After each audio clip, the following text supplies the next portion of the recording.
I came up with a list of brand new terms that have absolutely no racial connotation whatsoever. I field tested them with an extremely diverse focus group. Sugar taster. That's a little offensive. What do you think sugar taster means? I don't know. I don't know why you think that he tastes sugar. Why do you keep pointing to the black person? That's what I want. They? The concept of this show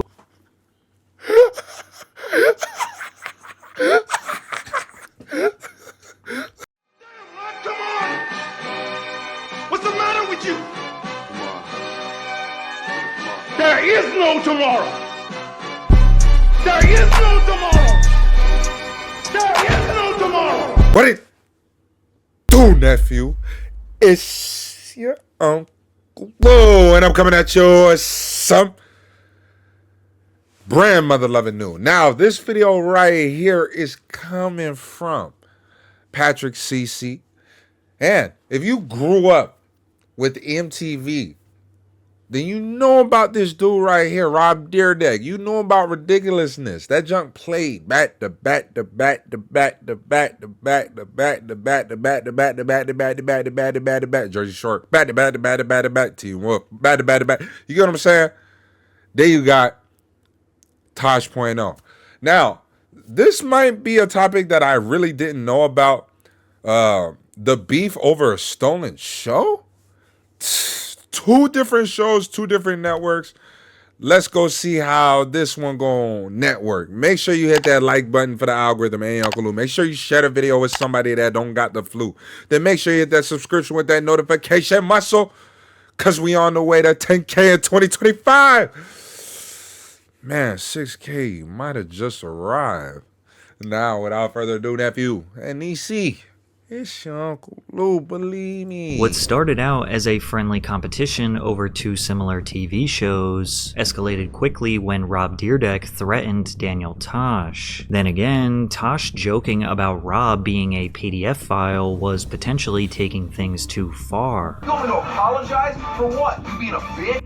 The Ridiculousness vs Tosh.0 beef was surprising because both of these guys are generally well liked, but their polar opposite motivations for creating a comedy clip show was the perfect recipe for disaster. Rob once said, "I try to seize every opportunity I can. I've already filled my bucket list many times over. Business is my passion." Rob's life has been seemingly a never-ending stairway to success, becoming a professional skateboarder as a teenager, starting his own skateboard accessory company, designing a shoe that generated him $300,000 per year in royalties, founding a hip-hop record label, doing magazine covers, wearing iced-out Rolexes, teaming up with his security guard to produce and act in Robin Big, an MTV reality show that stole the hearts of millions of fans around the world. No, I ain't gonna lie to you, bro.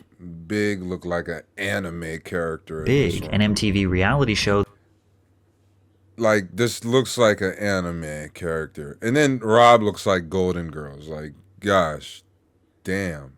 That stole the hearts of millions of fans around the world, only to follow that up with another banger of a show called Fantasy Factory, which was literally— I'm not even gonna lie to you, Rob Dyrdek low-key had the bangers, bro. Cause I messed with Rob. I would look, let me tell y'all gonna might be a little surprised, I don't know.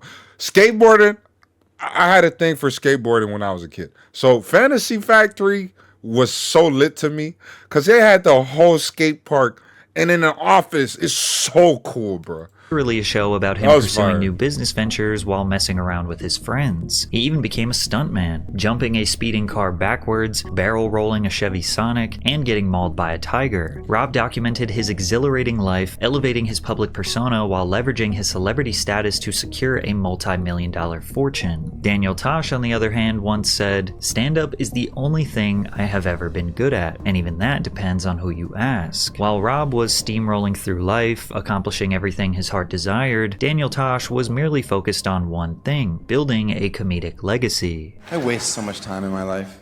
I could have accomplished so much more, but I have no dreams, like real dreams. I sit at home thinking about, how come nobody with a Lamborghini ever pulls up next to me and is like, "Hey man, you want this car?" I'm like, yeah, I do. Yes! I got a Lamborghini today. Tosh got his start hosting a show called Tens for a local television station called Whammy in Miami, Florida, where Daniel would interview and mock the best-looking guys and girls on South Beach. He moved to Los Angeles in the late 90s and performed short stand-up sets in comedy clubs to slowly build his reputation. In 2001, he got a spot on The Late Show with David Letterman, which helped him become a recognizable face in the comedy scene. You think it's trendy for young kids in Japan to get tattoos of words written in English? With that momentum, he was able to book comedy shows around the country, with a majority of those being held at universities. From there, he launched his first special in 2003 on Comedy Central. That's a game I used to play as a child. The floor is lava. It's when you'd climb on all the furniture in your house and you couldn't touch the floor. Yeah, you might have called it something completely different, but it meant the same thing. You were poor. Yeah, because I remember going, Mom, I would like a Nintendo. And she's like, the floor is lava. I'm like, what the hell is wrong with our house? Why can't we afford carpet? It's called 2 jobs, bitch. Tosh simply focused on mastering his craft for years, working on material to gear up for the release of his second Comedy Central special, Completely Serious. I was watching the country music channel the other day and I fell asleep and I woke up racist. As we entered 2008, YouTube and Facebook were slowly taking over pop culture, with random hilarious videos going viral every day. Comedy Central brainstormed an idea for a comedy clips show, and Tosh was a master of short, punchy jokes. Combine that with a fearless approach to controversial topics, an immense cult-like following of college kids, and devilish good looks, Comedy Central knew he was their star. Tosh.0 debuted in the summer of 2009 and focused on showcasing viral internet videos, memes, social media content, and trending topics, accompanied by Tosh's satirical Yo, that was the videos, memes, the fufu lamb shit, yeah, with it. I said sometimes at your bed, social media content, and that trending fufu lamb topics, shit, I with accompanied by it. Tosh's satirical commentary and often controversial humor. So I came up with a list of brand new terms that have absolutely no racial connotation whatsoever. I field tested them with an extremely diverse focus group. Sugar taster. That's a little offensive. What do you think sugar taster means? I don't know. I don't know why you think that he tastes sugar. Why do you keep pointing to the black person? That's what I want. They? The concept of this show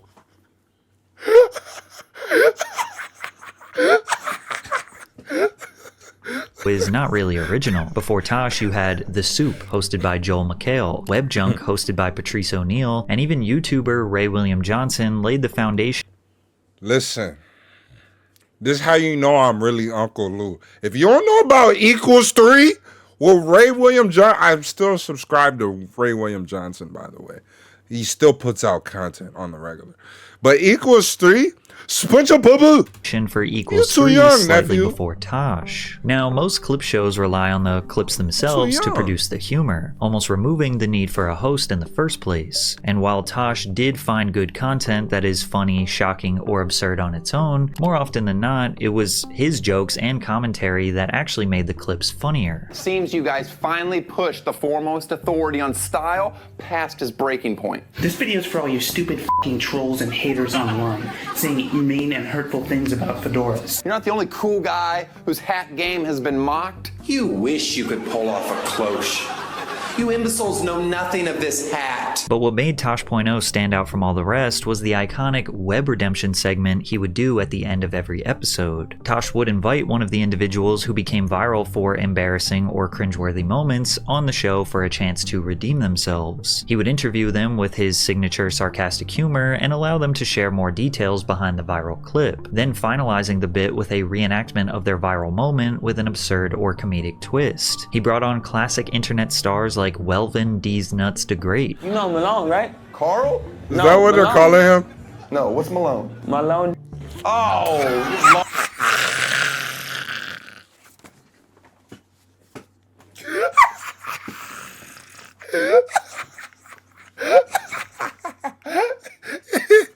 It's every time. Oh my gosh. Oh my god. Yo, that joke hits every time. Oh my gosh. You don't think so, Malone? No, Malone. No, what's Malone? Malone. Oh, you long. I got it. He also brought on pretty much every iconic local news viral sensation: Sweet Brown, the I Like Turtles kid, and Antoine Dodson. What do you want people to know about you? They know I'm openly gay. That's mainly what I want to get out. I don't give. That you're gay? I think people knew that about 1 second into your video. No. And even though this was just a clip show, clearly sketch comedy was where Daniel Tosh thrived. The first season of Tosh.0 was a surprise hit and averaged more than 1 million viewers per episode, but then it got even bigger. The second season averaged nearly 2 million total viewers and was the most watched show in its time slot among men 18 to 24 and men 18 to 34. Tosh.0 was absolutely taking over. Little did he know he had some competition on the horizon, as Rob Dyrdek, who was equally loved, was about to launch Ridiculousness, a show that was suspiciously similar to Tosh.0. Even though Ridiculousness premiered 2 years after Tosh.0, Rob claims he actually came up with the idea 4 years prior and even sold it to MTV. Now I was doing both of them at the same time, so I actually sold them both at the exact same time. They bought 2 shows from you at one time. Yeah, because originally I read the article like in 2007 of Vinny DeBona's $500 million global syndication of America's Funniest Home Videos, and was like, man, like I need to make that. I should just make the cool version of America's Funniest Home Videos. While Tosh.0 was optimized to make people laugh, Ridiculousness was optimized to make money. In 2008 and 2009, Rob spent most of his days filming episodes for Fantasy Factory, and they just took a lot of time. Planning extravagant stunts like jumping a speeding car backwards would take months of planning and preparation. Now, MTV was paying him $125,000 per episode, so a little more effort was worth it, but they only offered to pay him $30,000 per episode for Ridiculousness. So from a business perspective, he wanted to spend as little time working on that show to maximize his revenue. Just such a nightmare, and I'd be there all day, to where now I shoot 8 of them in under 5 hours, right? So it's a much more highly optimized, efficient machine. And then for me, it takes very little energy and time to execute it. And it's sort of brand neutral. A lot of people don't even know if I still film them. You know what I mean? They don't even realize I shoot 336 brand new ones every single year, you know. However, many critics believe that this business model negatively impacts the quality of the show. Ridiculousness is about as basic of a clip show as it gets. Rob hosts alongside Sterling Stilo Brim and Chanel West Coast. They play viral internet videos, often featuring people's outrageous, embarrassing, or downright bizarre antics grouped together in themed segments. You can get too much air, right? And as someone that spent his whole life flying through the air, there's occasionally you push it too far and you get broken. Just like everybody in this category, TMA, too much air. Got it. Keep going, bro. Keep going. Okay. Man, that's some rough water to land into. Man, it's just rough altogether. You gotta what are you doing? Like, about right here, it's time to bail out. It really is. Okay, You gotta let go. Why are you this high in the air? Man, and you were about to start going down. You bailed at the wrong time. There is no scripting and very little rehearsal. Rob essentially goes on set, does a sort of freestyle reaction to whatever he is watching, which usually results in him just laughing or highlighting exactly what the viewer just saw. What are you gonna do?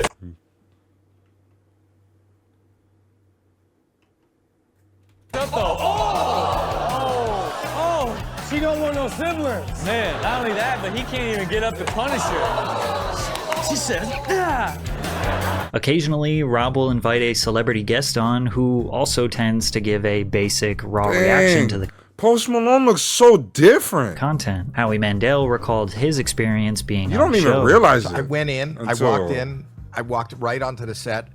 They said roll. I was out of there. It's a half-hour show, is it? Yeah. I think I was out of there in 40 minutes. Season 1, Episode 1 of Ridiculousness aired on August 29th, 2011 and started off hot, averaging about 2 million viewers per episode. That made it extremely competitive with Tosh.0's viewership, so he decided to say something. Tosh tweeted, "Congrats, Rob Dyrdek. New show looks very funny. and familiar. Dyrdek fired back, "Thank you so much, Daniel Tosh. Maybe later this week, you, Bob Saget, and Tom Bergeron can come down to my factory and play." This sarcastic back and forth between the two seemed harmless, but secretly, Tosh was plotting his revenge on Rob. Shortly after their online exchange, Tosh.0 dedicated an entire web redemption segment to trolling Rob. Tosh interviews his guest, who was a skateboarder that was struck by a vehicle in his viral video, only to find out that they are conducting the interview in Tony Hawk's pool. Got to. You got to get back up on that rail. Hey, you kids, how many damn times I gotta tell you to quit draining my pool? Now fill it back up or I'm calling the police. You always been this cranky old man, Hawk? You kids are wasting your lives. No one's ever made a living riding a skateboard. Now get! Suck it! Tosh bringing Tony Hawk into a sketch dissing Rob Dyrdek is Drake-level pettiness. Anyways, Tosh brings his guest to a skate park inside of a warehouse called Daniel's Childish Dreams Factory for Young Boys Only, which is quite literally the exact same building as Rob Dyrdek's Fantasy Factory, but with the sign covered. Tosh is dressed exactly like Rob, wearing a zip-up hoodie, a flat brim hat cocked sideways, while holding 2 puppies. Welcome to my Childish Dream Factory for Young Boys Only. It's a lot like the Fantasy Factory. No, it doesn't. This is my own original idea that I had years ago before he did. I was just too busy with other projects to see it through. This place is awesome. It's got everything you could ever want if the only thing you ever wanted was to hang out with 12-year-old shirtless boys. Throughout the sketch, Tosh acts like a creep towards the little boys, even offering them a suspicious beverage with pills in it. At the end, the skateboarder crashes into Tosh's friend, Big Sack, a parody of Rob's best friend, Christopher Big Black Boykin. The sketch is hilarious. Oh my God. Tosh. But Dyrdek didn't like the idea that his name was being joked about alongside Belia. He tweeted, "The idea of having beef with Daniel Tosh is truly embarrassing. For real. Imagine that. Clip show host beef. But the beef is now very real." Followed by, "I am not a comedian or an actor, so unfortunately for Daniel Tosh, we are going to have to settle this the old-fashioned way. Hashtag see you soon." To which Tosh responded, "Fair enough, but if you have to beat me up, can we film it and put it on my show so people will actually watch it?" As if threatening physical violence against Tosh wasn't already the worst possible way to react to being hilariously trolled, Tosh absolutely demolished him with that response on Twitter. Rob did not fire back on Twitter, but he did seem a bit agitated. Tosh feels like I just watched his show and then decided to do a video show because his show was successful, which is so absurd to me. If I did in fact look at that and be like, oh, I could do a version of that, which is just so ridiculousness. But I don't know. For whatever reason, he's really butthurt about it. And the idea, he's like a comedian who writes these skits around all the stuff. I just play videos and just get up there and freestyle. I'm not a comedian, so that's really what it stems from, and why he's so emotional about my show is beyond me. It's really insane. He even suggested he might still be willing to throw hands. He got out of pocket, and I got a little out of pocket via Twitter, which you don't do, because if you take something personal, you should probably handle it. Yeah, I heard you said you're gonna beat him up.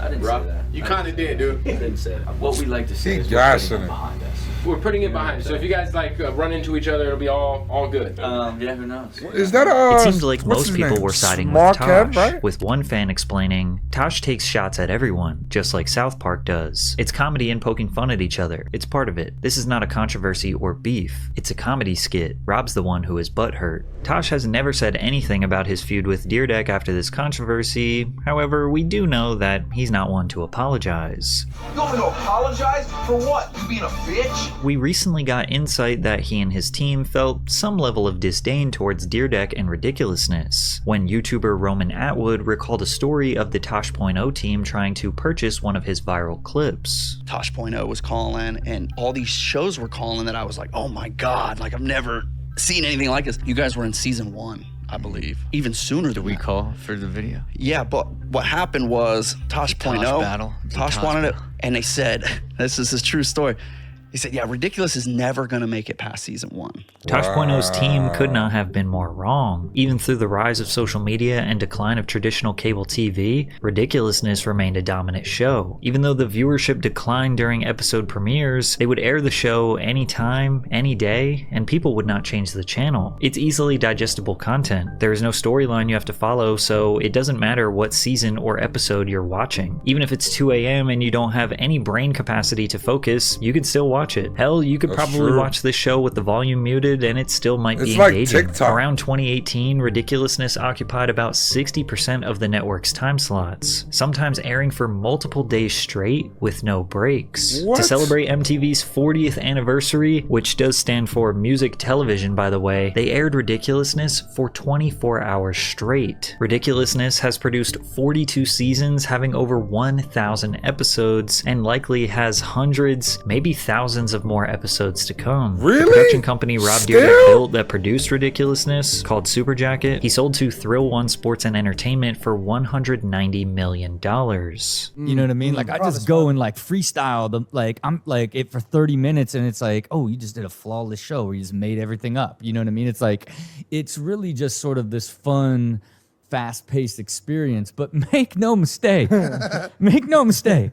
It is only for the money. Tosh.0, on the other hand, was canceled by Comedy Central in 2020, but still it thrived for 12 seasons spanning over a decade during the downfall of cable. It's even more impressive that Tosh basically did everything he could to stay anonymous. Tosh rarely had celebrity guests. He hired a team to run his social media for him. He never did interviews. He never did any box office hit movies. He never did major brand sponsorships. He never collaborated on tours with other comedians. He never jumped on podcasts. He never did a roast.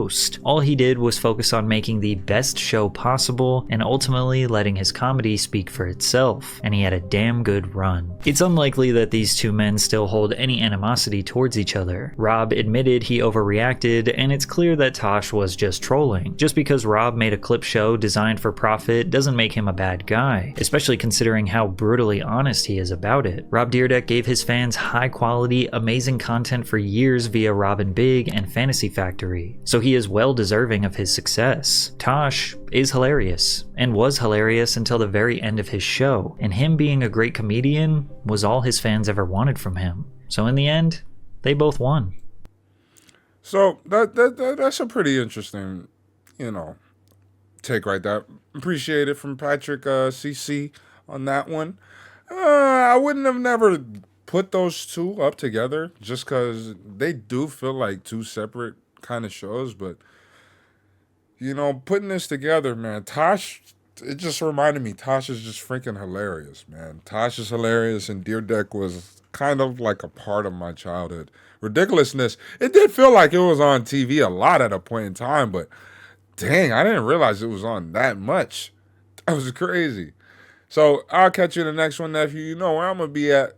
You're gonna see all my videos. You know what I'm saying? Easy. Be easy.